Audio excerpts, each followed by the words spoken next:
Doamne, când vei veni într-o împărăția Ta. Fericiți cei săraci cu Duhul, că acelora este împărăția cerurilor. Fericiți cei ce plâng, că aceia se vor mângâia. Fericiți cei blânzi, că aceia vor moșteni pământul. Fericiți cei ce flămânzeți și însetoșează de dreptate, că aceia se vor sătura. Fericiți cei milostivi, că aceia se vor milui. Not in our names, not in our names, not in our names, not in our names, not in our names, not in our names, not in our names, not in our names, not in our names, not in our names, not in our names. The assault has begun.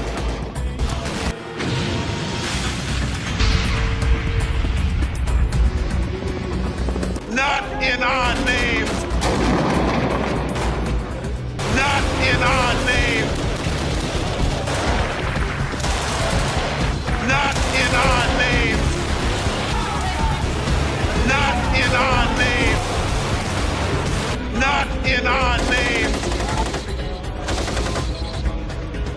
Not in our names.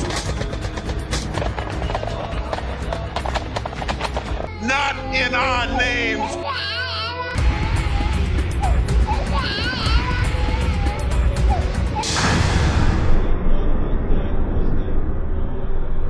Și ai înviat ca un Dumnezeu împreună cu tine, sculând pe Adam, care le striga: pomenește-mă când vei veni într-o împărăția Ta.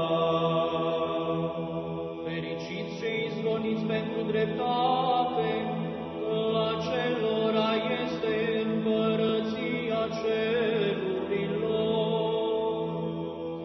Biserica Ta cea trupească, cu îngroparea cea de a treia zi o ai sculat, și împreună cu Adam pe cei din Adam i-ai înviat, Hristoase Dumnezeule, care striga: pomenește-ne când vei veni într-o împărăția Ta.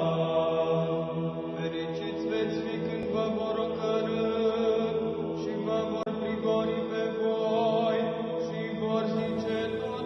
Growing up here in Canton, Ohio, this is my home parish,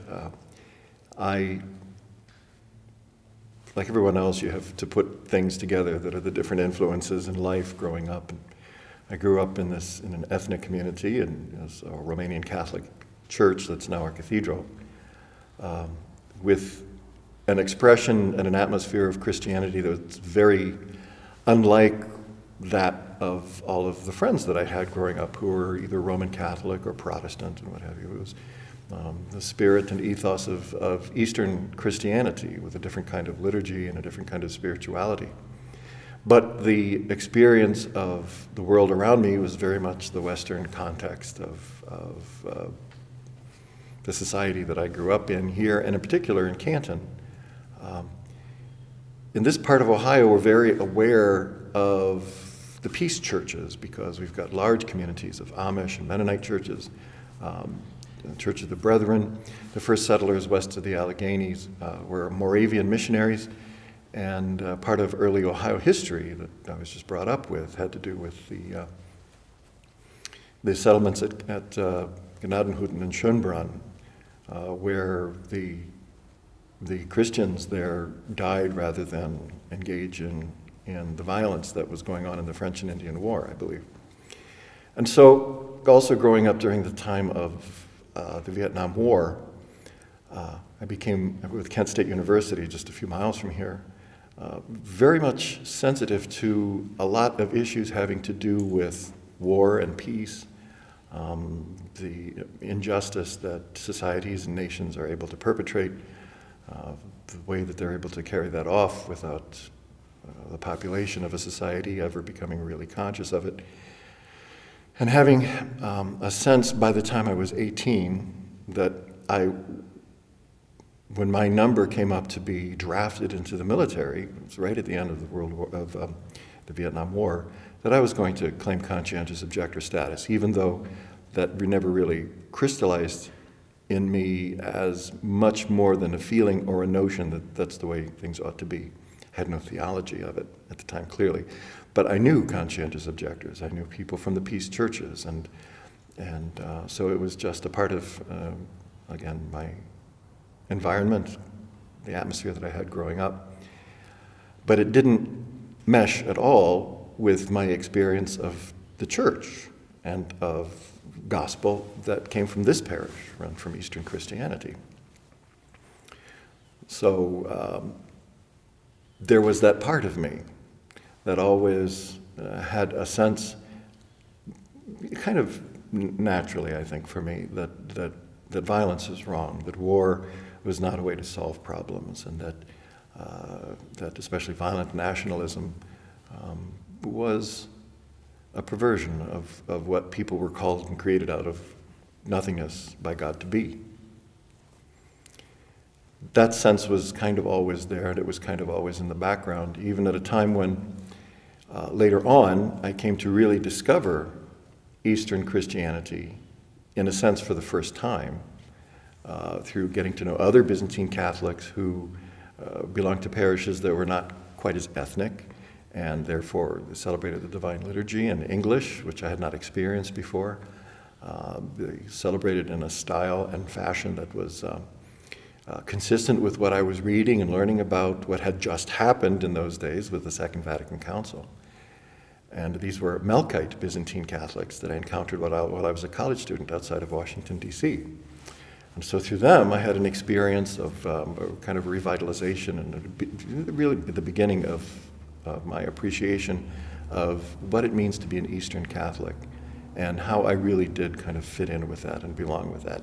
It was in 1980, and I think it was October, that Charlie was giving a retreat in Grottenwood, in Groton, Massachusetts, and invited me, since he knew me from the seminary, to go and suggested that I participate and listen to his retreat, his workshop on Christian nonviolence, which in those days was entitled Christian Nonviolence. The Great Option or Obligation was the original title. And I went. And in the course of that weekend, everything came together. The early experience that I had, the early sense that I had of the gospel as having something to do with nonviolence, the attraction that I felt to the peace churches and their witness here in this part of Ohio that I grew up with, a rejection of war, and at the same time, the spirituality of Eastern Christianity. It was all brought together in that one workshop. And I could show you now in the notes that I was taking that day, the section in my notes where I wrote, "This is it." I underlined it 2 or 3 times. The expression that God becomes a human being so that human beings could become totally God came out, that I already was familiar with as a touchstone of Eastern Christian spirituality. And to me, of course, that meant Christian spirituality because that was what I was endeavoring to live. But the workshop made it very plain, syllogistically. If God is love, then the way of life that was being put forth, that was just obviously the way of life that was worth living as a human being, was to become totally love. So if love became human, so that humans could become totally love. And that was the experience and the expression of nonviolence that grasped me and became the cornerstone for me of response to the gospel, response to Jesus, and the only response that makes sense of the gospel and of Jesus, to my mind. How did your initial moment of conversion play out in your relationships with other people and with Charlie and so on? Well, Charlie was the spiritual director at the seminary, so I had the great grace of his availability in a way that he was available to no one else except perhaps his family. Because he was at the seminary all the time, and I had regularly scheduled sessions with him on a weekly basis. And so it was not something that as long as I chose not to, would never have had the opportunity to go fallow. In fact, he started teaching a class then as well. And so right after having done the workshop, he taught a course that he called, for the seminarians only at St. Gregory's, Consciousness and Spirituality, which put things together on a very practical basis. He was also working on the follow-up to that original workshop, Christian Nonviolence, Option or Obligation, that had to do with the practical and spirituals. Practical and spiritual, by the way, are essentially synonymous terms in Byzantine spirituality. What is practical is spiritual, and what is spiritual is ultimately practical. So the practical spirituality of being a Byzantine fit perfectly with the kind of asceticism and ascetic discipline that was needed to bring about the conversion of consciousness that was necessary to support a heart and a mind that was centered on love and that was always trying to incarnate love. So I had regular spiritual direction with Charlie. I had the course that he was taking. And before long, people started to show up at the Sunday liturgy at the seminary. People like John Leary from the Catholic Worker and other members of the Catholic Worker, people from a group in Needham, Massachusetts, a Peace and Justice group, another Peace and Justice group in Worcester, Massachusetts. And before long, the Sunday liturgy was full of all kinds of people who were also making the same connection between Byzantine spirituality and the witness to the nonviolent gospel. And so it all fit together for me for one kind of brief but perfect moment. My life at the seminary, the classes I was taking in theology, spiritual direction, all worked to keep a kind of momentum going so that, like it or not, I knew that there was just no other way I was ever going to be able to put the gospel together in other terms. Simply, Jesus doesn't make sense. Trying to read him as in any way providing a foundation in the heart and mind of God for acts of enmity or violence or retaliation on the part of his followers. And that was the cornerstone that put the rest of my theological edifice together. Without that, I no longer was able to make sense of anything. But with that, all of the stuff that's hard to rationalize or to appreciate perhaps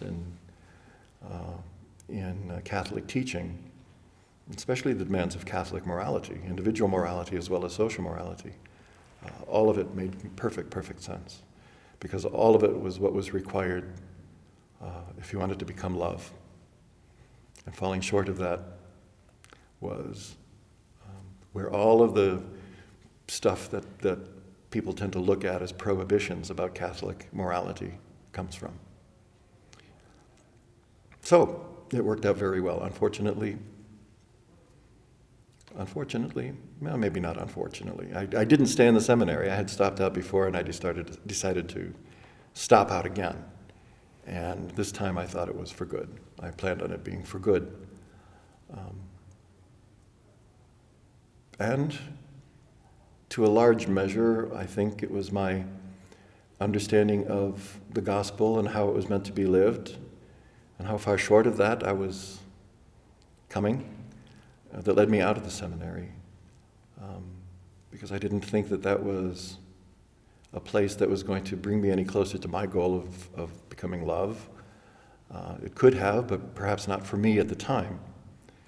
And by grace, again, I had the chance to stay in the area, the Boston area, after I left the seminary, to work on the staff of the Pax Christi USA Center on Conscience and War, which Charlie and Gordon Zahn and a few others had just founded in response to the law renewing registration for compulsory military service that President Jimmy Carter had at that time just put into effect. as a result of, I think it was the Soviet military involvement in Afghanistan, if I'm not mistaken. And so from the seminary, stopping out of the seminary, again leaving the seminary, I was able to immerse myself in the world and with the people of the spirit and life of Christian nonviolence through working directly with something that always affected me, which was working with folks who were conscientious objectors to military service. Did you find anyone within your work with the Pax Christi and so on that were leaning more towards the just war theory and didn't hold a total adherence to Christian nonviolence? There were people, of course, not too many of the people that I worked with, but even the just war or Pax Christi people had an understanding of the just war that virtually ruled it out as a human possibility. Gordon Zahn, in particular, one of few American Catholic conscientious objectors during World War II, was very, very articulate in the terms of the just war, and always argued his stance on that basis, at least when we were working together. I began working at the Pax Christi Center in the early 80s when the anti-nuclear movement was in full swing. So not only were we responding to the new requirement of registration for selective military service, and at that time there was a lot of preparation and activity and involvement involving the second special session on nuclear disarmament at the United Nations, and at the same time the U.S. Catholic hierarchy was working on its pastoral to address that situation. It was called the Peace Pastoral. The full title of it was The Challenge of Peace, God's Promise and Our Response. Gordon was involved, was an expert helping and counseling different bishops who were working on the draft of that document. So I heard him articulating a just war position very, very clearly as an anti-war position the entire time that I was there. And so working with him was very illustrative of where and how the just war theory, if it's to mean anything at all in the life of the church, how it means, where it means, and where it's important, and what it's not meant to do, and what it's not ever been meant to do has been to justify war. It's been meant to set the criteria by which war, if ever, could be justified. And in the case of what was going on in that pastoral in response to the anti-nuclear movement, we tried for as clear a rejection of the nuclear arms race on the basis of just war as much as possible. At the same time, when the first draft of that document was coming up to the bishops for their vote, the first bishops' conference meeting that I ever participated in, I went to hand out a small booklet that now Father Emmanuel Charles McCarthy had written, called An Epistle to the Church of the 20th Century, Christian Nonviolence, the Great Failure, the Only Hope. The bottom line of that was a call to the bishops not to issue an unclear bugle call, but to reject not only nuclear war, but all war, at all times, under all circumstances, and not to put out a document that was again going to provide cover for Christian participation in war. When I was working at the Pax Christi Center, of course, Gordon Zahn was famous for having really unearthed the story of Blessed Franz Jägerstätter, an Austrian peasant who was a conscientious objector to service in Hitler's army in Austria during the Second World War. In many ways, Gordon's counterpart on the other side of the war and on the other side of the pond. And we used the film that had been based on his book in Solitary Witness as part of a program that we took to various dioceses and peace and justice offices of different dioceses as we talked about preparing each diocese, because this was the work that we were doing, preparing Catholic dioceses to deal with Catholic conscientious objectors that would surface within their diocese. And so watching that film again and again and again in Solitary Witness was, again, it was just part of the atmosphere of those days that constantly reinforced for me that this this was the only gospel that was the gospel. It was the only way of understanding the gospel that responded positively to St. Francis's question, is it not possible to live the gospel? Because the answer is yes, but these are the consequences, the full gospel. Gordon was a great influence in those days because as a man of letters, as a scholar, as a different kind of person from Father McCarthy, he provided another side in a sort of softer, rounder atmosphere. The case that Father McCarthy makes for Christian nonviolence is unambiguous. It's clear, and you can't help but realize that it calls for nothing short of a radical reorientation of your life and everything that you've ever thought about the gospel before. Not an easy thing. And he comes across, not only in his presentation of it, but in his living out of it, as somebody who deals with it in a kind of soldierly fashion, with that kind of grit and determination, strength of will, and a willingness to put up with hardship, and recognizing that hardship is going to be there, the cross is always going to be there, the sacrifices will be there. Gordon, on the other hand,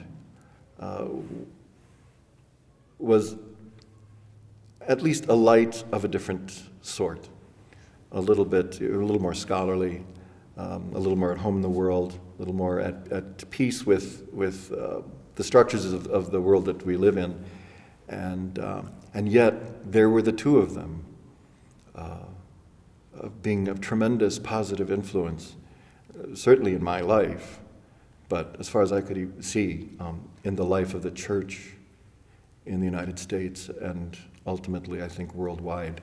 I think we'd have to say worldwide. Both of them speaking in their own ways on behalf of the God made visible in Jesus Christ as love. And so I would look at Gordon, and with his gentleness and his kindliness, he was very avuncular. And I would remember that love, after all, means love. That there's something to gentleness. Gentleness had to be a part of the love that you incarnated. If you incarnated a ferocious love, that may be wonderful and it may be moving, but it wasn't going to be love for me. It wasn't going to be my experience of love. So, and he wasn't the only witness. There was an extraordinary young fellow there, 3 years younger than I was at the time, by the name of John Leary, part of the Haley House Catholic worker, who, more than anybody else at the time, looked like, if I could put it this way, and forgive me my kind of light speech, but if the teaching that Charlie was offering was the mold, and John Leary was the willing clay, he came out the image of what it was, the living image of what it was that Charlie was teaching me. And so he was a witness in flesh and blood, in his activity, in his words, in his demeanor, and what it was that he was doing. I could see it happening in front of me every day. What I was hearing from Charlie, from Father Emmanuel, was not pie in the sky. I could see what it did to a human being and made it something really worthwhile, really something attractive, something that moved my heart. I knew that it was love. It was clearly love. That was who John Leary was, and that's what came out in absolutely everything that he did, with great care and precision and kindness. So it was more than the Dickensian best of times and worst of times. It was the time of my life. It was the kind of crucible when a lot of things were being put together for me, and I had the theology of nonviolence. I had a job working in conscientious objection. I had people around me who represented the God who was attracting me, who were able to be living icons of this God for me at the time. And it was a time of incredible blessing and grace in my life. At what point in your development did the teachings of Charlie McCarthy become incarnated in you and become such a part of you that you use your own language and your own experience to articulate it to other people? I'm not sure that I have my own language for this yet. Perhaps I do, but when I'm giving workshops, as I do on nonviolence, a lot of times at the parochial level or at the level of clergy conferences for the clergy of other dioceses, and even for Catholic worker groups, I'm very aware of the origin of the material, sometimes word for word, that I use. And I've talked about it with him on many occasions. And he's always encouraged me to just not to regard it as his either. Because if it's the truth, it's the truth. If it's gospel, it's gospel. And he does have a unique way of putting things together, and that's in terms of an argument or in terms as a teaching. And if it is the case that God has allowed me to internalize that enough, then I'm happy for that. But I don't know how it happened. I don't know when it happened. Like I told you, I can't even say that it happened yet. But if it's the case, then it would only be because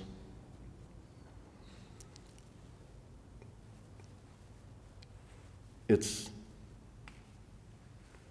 the God who's never gone away. Once he showed up in Grottenwood in October of 1980, that's the only God who's ever shown God's self to me.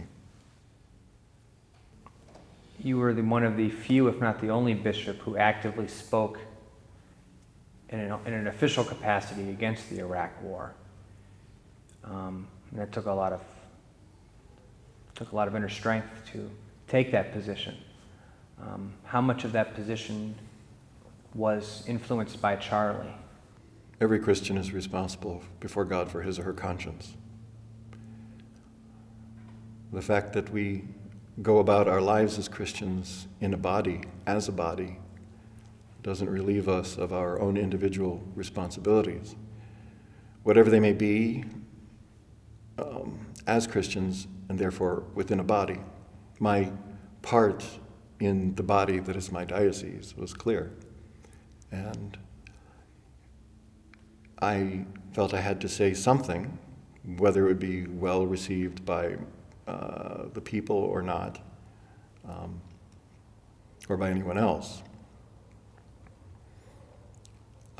to warn of the moral danger that this war was posing for any of our people, and to express my judgment of it at the time, recognizing that other people were going to come to their own conclusions, clearly, but that didn't absolve me from expressing what my conclusions were. And so I did. And so the letter was written. The question you asked was, how much of Charlie's teaching was influential in that? It's all the same cloth. The gospel of nonviolence, the way Father McCarthy has articulated it, is simply my vocabulary for these things. And so, the way the letter is written, the way it's expressed, I think expresses as well what he would have to say.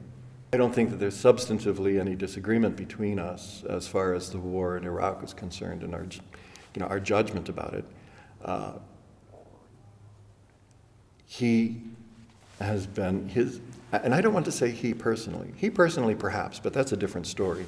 It's his articulation of the gospel message that is the faith language that I use, because as I've said, it's the one that makes sense. Of course I read other theologians, of course I read saints and mystics all of the time, and I have to put it together into my own heart, into my own spirit. And it gets hard to figure out where things come from eventually. But even though he expresses the thought much better, much more plainly, much more forcefully and articulately than I do, I think that there's no disagreement between my letter and what Father McCarthy has to say about the war. And I don't think that I would have written the letter, or perhaps had the courage to write the letter, but for his teaching, his witness, and the part that he's played in my life as a Christian.